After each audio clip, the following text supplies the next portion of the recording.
Alrighty, hey y'all. So this is the video I've been working on for a while, but I wanted to go back to where we were last time on the last video that I made. So we're talking about food chains and food webs. So what I wanted to start with was the basics of the food chain, the circle of life. So remember, all energy, the ultimate source of energy for all life on Earth, is the sun. So then we needed to know, how did it get into living things? Well, producers, like plants, make their own food using photosynthesis. So just remember, producers get energy from the sun using photosynthesis. Then the question was, how does that energy keep moving throughout the food chain? Well, the answer to that is a consumer eats it. The word consume literally means to eat. So every time you see in the food chain, you see the arrows, that means something is being eaten, like the rabbit eats the plant. So plants do photosynthesis to make their own food. Consumers get food by eating. And then we said eventually everything is going to die. And it's going to get broken down by decomposers that's going to get reused by the plant again. But what I wanted to do was take it one step further. So in the PowerPoint, you can see that we have multiple types of consumers. So we have primary, secondary, and tertiary. And all that means is first, second, and third. So primary or first level consumers, they're the first consumer. These only eat plants. So they're herbivores. So the example is a grasshopper. So secondary or second level consumers, they are usually going to be omnivores or they could be carnivores. So they're going to eat the primary consumers. Then you're going to have the tertiary or third level consumer. So these are usually called the apex predator because they're on top of the food chain. They're going to eat secondary consumers. These almost always are going to be carnivores. So what I did is I extended the drawing a little bit more.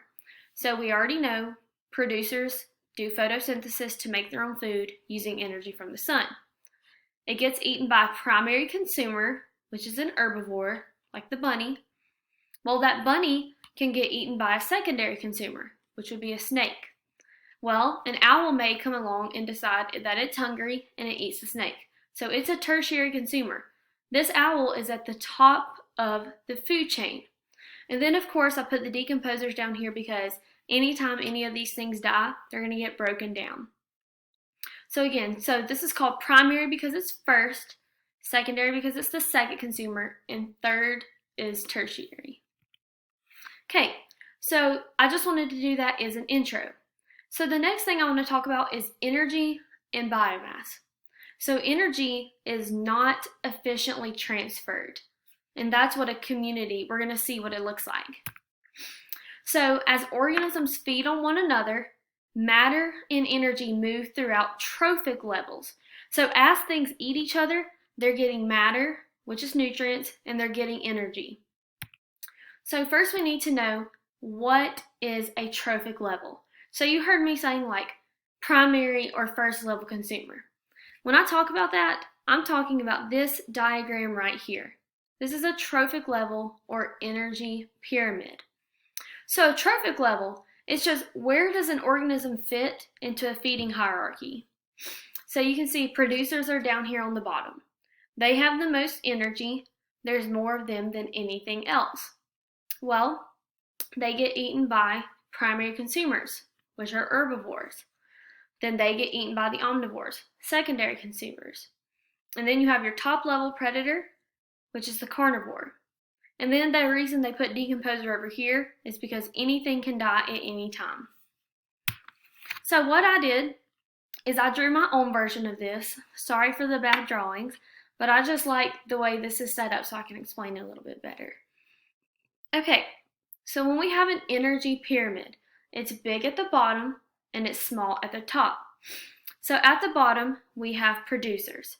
Producers use energy from the sun to make their own food in photosynthesis. So producers are like plants, algae, some bacteria. So the plants have done photosynthesis, they make their own food. So the food chain keeps going when they get eaten by a primary consumer. So bees, butterflies, bunnies, ducks, cows, those are all herbivores or primary consumers. So we got a little bit smaller. There's more producers in the world than anything, but then there's still a few less primary consumers. But then we have secondary consumers. These are going to be like birds, snakes, fish. These are going to be omnivores and carnivores.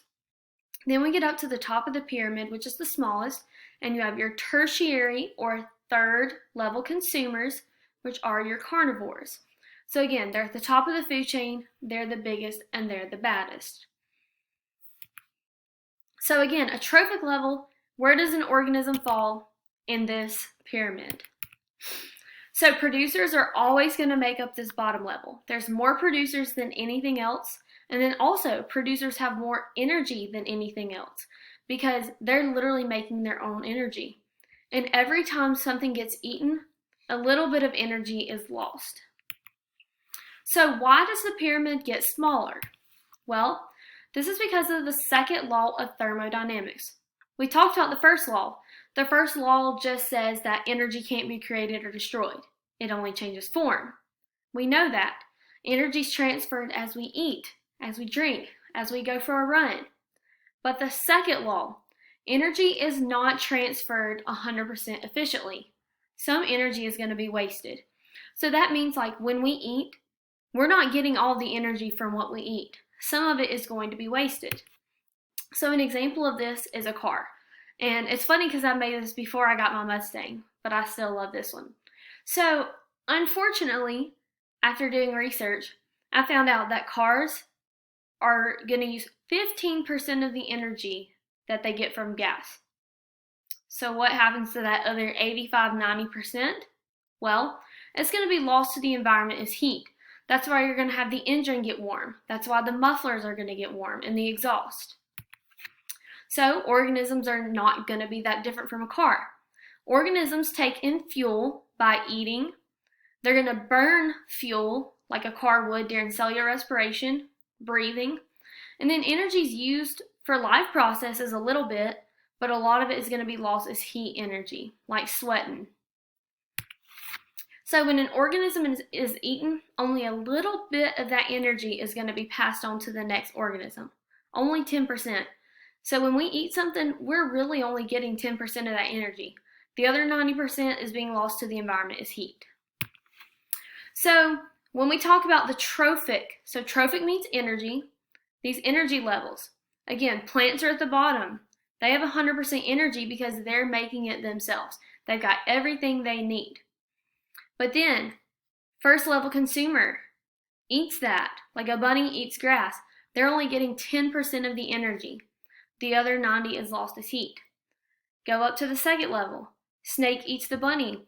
It only gets 10% of that, lost as heat. Then we get to the owl. The owl is going to eat the snake. It gets 10%, the other 90% is lost as heat. So you can see that owl is only getting 0.1% of the energy from that grass. So we call this the 10% rule. So the energy, you can just see how the amount of energy goes up as things get eaten. And that's why things at the top of the food chain are going to have to eat so much more than things at the bottom. So numbers in biomass. So we look at our pyramid. It's big at the bottom because there's a lot of energy at the bottom, not a lot of energy at the top. Same thing with biomass. Bio means living, mass means like tissue. So biomass literally means living tissue. So again, going back to the pyramid, there's a lot of living things at the bottom of the pyramid. Look, we have there's more producers than anything else in the world. But there's not many apex predators. There's not many tertiary consumers. So biomass, how much living tissue is in a food chain? So food chains is just a line. Who eats who? Food webs are going to show all the different food chains in a community. So food chain is a line. So we can just exactly what we just saw. Producer, consumers, decomposers, the circle of life. Food web is a map of all the relationships in energy flow. So here's an example of a food web. We have 4 producers. Then look, we can still see our primary consumers, secondary consumers, and tertiary consumers. And if you want to, you can look at this in your book, page 147. And then the last thing in this chapter is keystone species. So a keystone is going to be at the top of the arch. It's going to be something that holds everything else together. In communities, sometimes you have keystone species. They hold everything together, and if they were gone, everything else could possibly die. So in this picture, it's just showing you that the sea otter is important because it's going to eat other things. So if the sea otter is gone, now the kelp is going to be overgrazed, there's going to be too many sea urchin, and this whole thing is going to fall apart. Okay? So keystone species are just really important. So that just means like in a food chain or a food web, there might be one organism that's really important, and if it dies off, everything else can fall apart as well. So just a quick review. So we talked about food chains and how they're the circle of life. Producers make their own food using energy from the sun in photosynthesis. Energy keeps moving through the food chain when something gets eaten by a consumer. Then we have primary herbivores, secondary omnivores or carnivores, and then tertiary carnivores. Everything dies, broke down by decomposers, gets taken back up. And we talked about how in a food chain that energy is not efficient, and that's why the pyramid gets smaller, because of the 10% rule. So food chain is a line, and then a food web is just all of the different food chains. All right, well, I think that is it. Thank you for listening, and y'all have a good day, okay?